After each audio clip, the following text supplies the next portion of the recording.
Dear brothers and sisters, queridísimos hermanos y hermanas, bien chers frères et sœurs, liebe Brüder und Schwestern, Дорогие братья и сестры, 亲爱的兄弟姊妹们， fratelli e sorelle carissimi, habemus Dixo proudly presents the ApeCoin DAO Special Council Election 07-2024 with candidate My name is Leila. I'm running for special council election in ApeCoin DAO.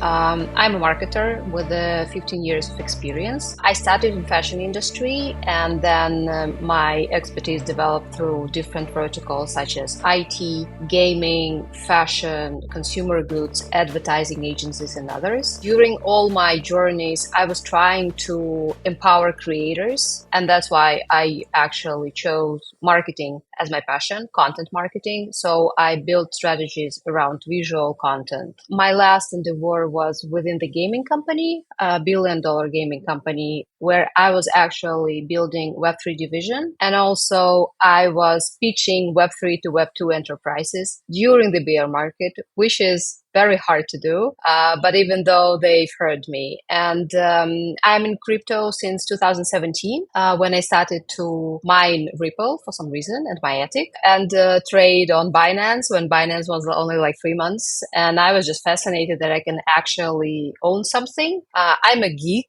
When I was 12, I was assembling PCs and coding. So I have multiple hats. I'm like fashionista and geek, mother and a child by myself. I collect art, vintage. I learn different languages, and also I read. Yeah, I read a lot. For instance, Kurt Vonnegut is one of my favorite authors. I read basically every day. That's my short intro. All right, let's dive in. It's June 2025. Where do you see the ApeCoin DAO positioned? Well, I think right now it's a fascinating moment to jump on board because of the Ape chain that starts to grow. And also, as you might read, ApeCoin Ventures that Yatsui he offered to create. So in 2025, I hope that Ape chain is a bloodstreaming tunnel for projects to be onboarded into the Ape ecosystem. And by projects, I meant not only Web3 projects, but also basically everything that can be gamified. It can be well-being, it can be fashion, it can be retail, whatever. And also, I hope that in 2025, ApeCoin is among 5 coins in the market, because we know that right now it's a bull run and the competition between protocols and coins are hideous. So I hope that we can build infrastructure and ecosystem. So within a year, we have the projects that will increase the adoption, the awareness, and the overall utility and adoption of the coin. So the community can be secure in the future, because we know how it goes. After bull run, it's going to be a bear market. So it's better we create this solid infrastructure of projects, the ecosystem that will help ApeCoin to go further and to grow. Could you tell us new mechanisms you plan to introduce? Well, I always say that education is a path to adoption. And by education, I mean that you need to explain people why they need to build on ApeChain, for instance. You need to tell them why it is better, why it is much more scalable, why it is cheaper, what is the community behind it, like what that within this development you will gain so many users outside of community who will use your whatever you are providing. So I would say that to create some sort of a portal or any other ways to educate projects and creators how to build on ApeChain and how to adopt ApeCoin, those are the mechanisms. I think that right now you might see that, for instance, Ton, the coin of Telegram, they are doing lots of hackathons. They are doing lots of programs. They are like this accelerator that just try to absorb as many projects as possible. So I would love for us to be the same, to be the place where the projects could come and it's easy for them to understand why they need to build on the ApeChain. So when you create all these paths for others to come, then you will have more AIPs. And I want others who have only one ApeCoin, for instance, to come. I know a lot of game developers within the Web2 gaming that don't know about ApeCoin. They don't know about ApeChain. I want them to be sure that they can come to the community and then that they can create their AIP. And for that, we need to educate how to do that. It should be simple for them. So other people outside even Web3 can come to us and build our ecosystem. And how do you plan on reaching out to those people?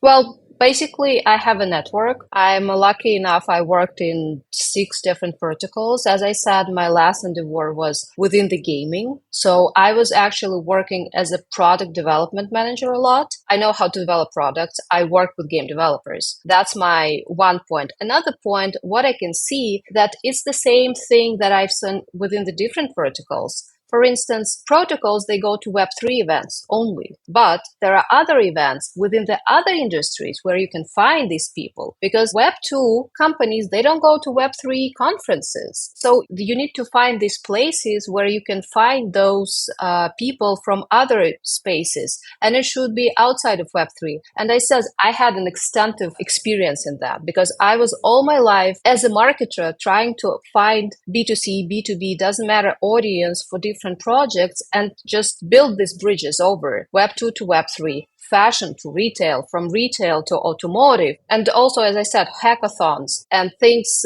where you invite people in different places in the world. It can be in Dubai, in Mexico, where the developers are. You need to bring them the product so they will know how to build on it. Otherwise, it can be in the situation when we are doing the same thing over again and we don't have new ideas. Because we all are human. We have our ideas, but at some point, we're stuck. Like if you're stuck at your work for a period of time, then you are lacking your ideas. You need something fresh. You need fresh blood. So those projects, the newcomers, they are the fresh blood. And maybe they will give some other perception to the community members. So you're planning to engage with both the Web3 community and the Web2 audience? Yes. Yeah, because I think that one big misconception is that, for instance, that gaming is a unified space. Web3 gaming and Web2 gaming are very different, and they are very different people, and they are living in very different worlds. So if you want to adopt, to have adoption from all these 2 billion gamers, you need to go to Web2 gaming. And that's in other conferences, in other events, in other places. So I would love to go there because I've been there. I know where they actually go, and I've seen several protocols that are already diving into it. So they're going to these Web2 events, and then they got the interest because they're the only one. I know that you've been involved with other DAOs. What experiences from these DAOs could benefit the ApeCoin DAO? Well, I think that it's very important to understand how the governance work, that it's not a position, it's not a C-suite position. It's not a position when you're an executive. I'm a special counsel within the Horizon DAO, and also I participate in very small DAOs and look what they are doing. So I understand how governance work. I understand that it's your job, again, to look through these AIPs and then to see the bigger picture out of it, and then to think about how it will benefit the community in a year. In your view, is the ApeCoin DAO decentralized, or is it still centralized and striving towards decentralization? I think it's quite decentralized. Even when I was looking through how to reach the communities, you can see that there is Japan community, Chinese community, Malaysian community, Dubai community. There are a lot of them. That means they're very decentralized. So English is not the only language. For instance, in some DAOs, English is the only language that they use, or Spanish or whatever. And then they are very geocentric.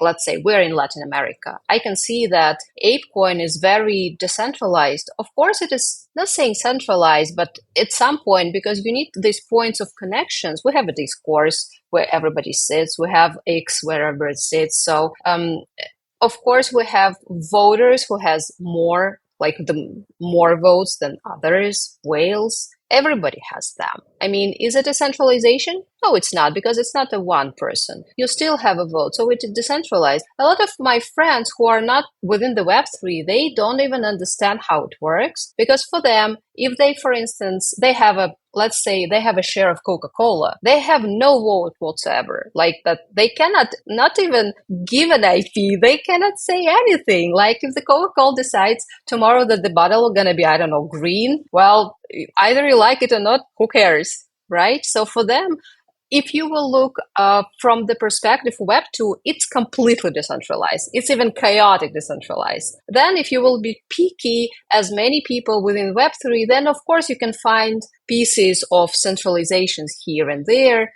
But I think it's a good balance. Now, moving on to the idea of engaging outsiders from Web2. How would you integrate people who have valuable ideas for an AIP but no prior knowledge of the ape community? The current environment isn't very intuitive or welcoming, and there's quite a bit of politicking the newcomers might not understand.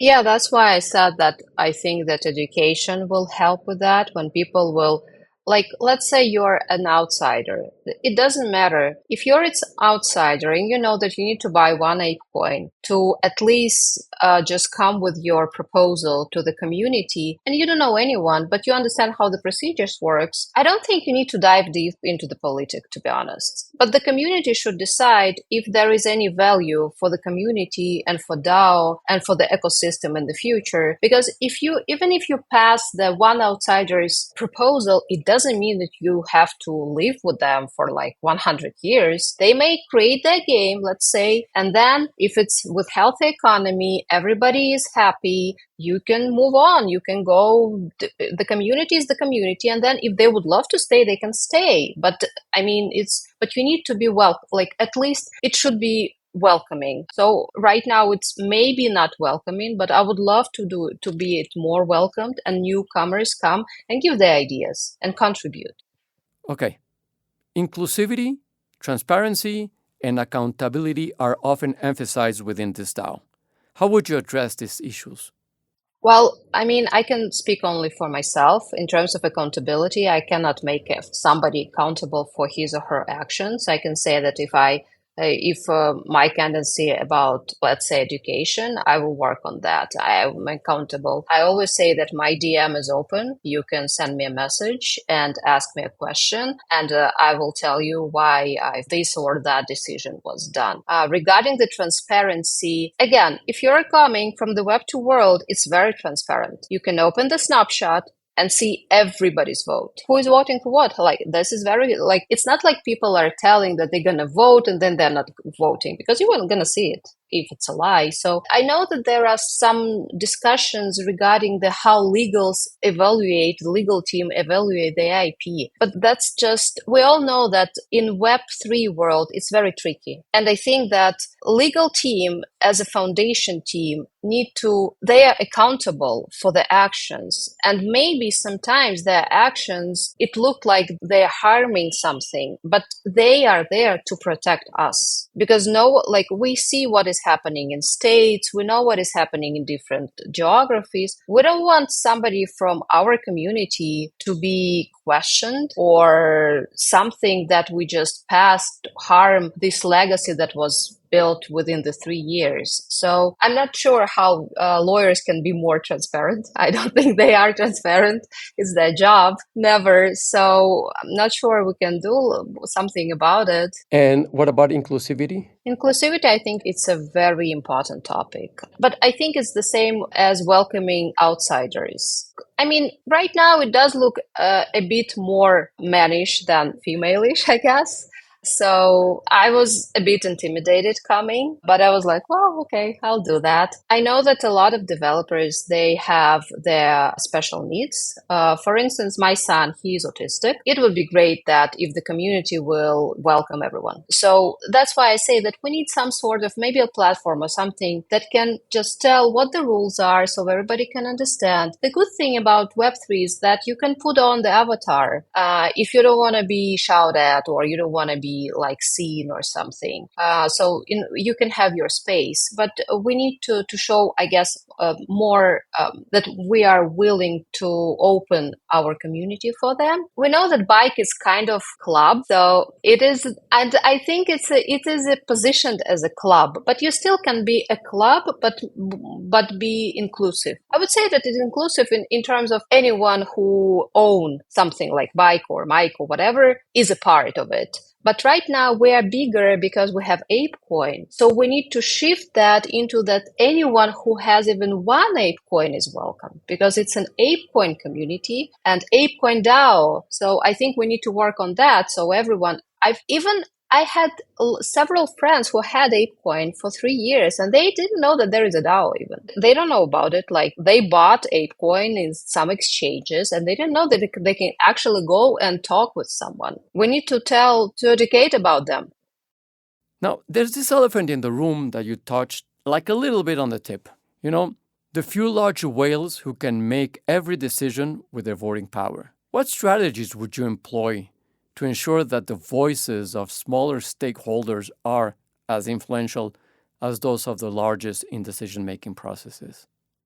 Well, I think that, again, to be transparent and not to discuss your ideas only with whales, but also discuss it with the community. Give the community space to actually comment on an IP or just receive their feedback.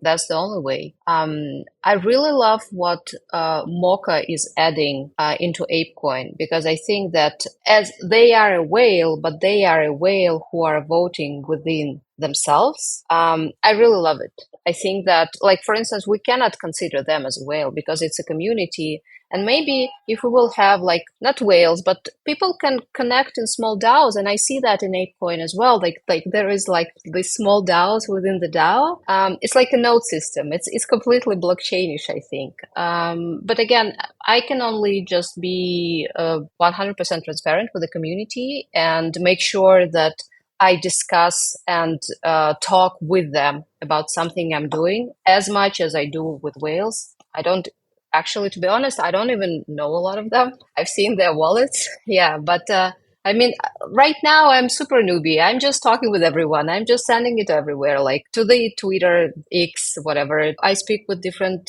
within the different spaces. So I will do the same later on when I will be special counsel. That's the only thing. You need to talk with people to hear their feedback, because sometimes their feedback, maybe even if you disagree, but again, as I said, with the same with outsiders, there can be a little thing, a little detail that you can add to something that you do. So I'm very open to feedback and I'm very open to listen to others, because I think it will ultimately help me to do something better. Obviously, you have your life in Tel Aviv. How much of your personal time and resources can you really commit to the ApeCoin DAO? I think that the term full-time changed after the COVID very much. I consider full-time when you are like every day committed to allocate your time and thoughts to the process. So it's not like I spent 8 hours. Maybe at one day I need to spend 12 hours. And the next day, if everything is done, it's not like I'm going to sit on the computer, look at the discourse and look at the X and, hey, guys, do I have questions? It doesn't make any sense. But I'm committed to spend every day of my life thinking about it, checking the AIPs, being in touch with community, answering DMs. So that's a full-time job. But we all know that during COVID, a lot of us, we had multiple jobs, especially developers. They know that it's just about time management. And if you think about it, that means that you're already allocating yourself to that. And I'm eager to do that during my term every day. And I think that I can also bring a lot of value. Like, I'm a workaholic when I'm interested in something. I can spend, I don't go to work just, to sit hours or to get paid. I can be workaholic. Like right now, I spent 12 hours, 16 hours online talking with strangers, and my family is okay with that because it's okay. It's perfectly fine with me, and I'm just ready to allocate this time during the next year for my term just to be within the ApeCoin and with the ApeCoin and with the ApeCoin DAO. Now, how do you handle being in the minority? Can you share an instance from your personal life where your vision was at odds with the majority on a critical issue? How did you manage? What was the result? And how would you apply this experience to leading ApeCoin, especially during controversial decisions? Well, honestly, I was so many times a minority. As a woman in tech, as a Jew, I was in opposition in Russia.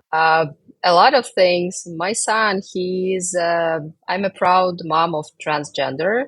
So you just name it, I had it. I mean, you cannot win every battle. If you're gonna think that you're gonna win every battle, and if you battle, it's every time, you will lose. You will burn yourself. At some point, you need to let go. In Hebrew, we say it leat leat. It means small steps. Sometimes small steps. It may be, like, we know that sometimes we want to jump and change everything. And it's very disappointing when you're a minority. But as a minority, I know that sometimes you cannot do anything. The only thing you can give your ideas to the big guys and talk with them and explain them. And in many cases, they take my ideas. Like, I'm very consistent. If I have something, I will tell about it day after day after day after day. And at some point, maybe it's a very woman thing, I don't know, stereotypically, but at some point then I see that people start to think about it. You just need to be consistent. That's it. If you have your line, if you believe in something, even if you're a minority, you need to be consistent. Sometimes you need to fight if you think that your rights are 100% just ruined and it is just completely, I don't know, disrespectful or something. In other cases, when it's not the battle of the, I don't know, of whatever, then you just need to be consistent with your line. You need to stick, because as a minority, in many cases, you represent this minority. Just think that it's not only you. Just think that behind you, there are people like you, and you need to be consistent for them, because they are not with you right now. Which other nominee would you like to serve with? Mohammed, who is Moez. I mean, come on, the guy is the tokenomics guru. We are building tokens. And then I think that Aaron, he is very passionate for the community. I think he's very honest, and he will just work his ass off for this community. So I would say those two. Amazing. To wrap up, would you send a final message in your native language? Oh, in Russian. In Russian, yes. Yes. To be honest, I am so rare right now when I speak Russian. It's only within the family. Okay, here we go. It's very challenging. Я думаю, что наш русский ум принесет много пользы этому миру. И я думаю, что я представляю всех тех из нас, для кого образование важно и кто хочет, чтобы этот мир был лучше. Спасибо. Powered by Dixo and ApeCoin.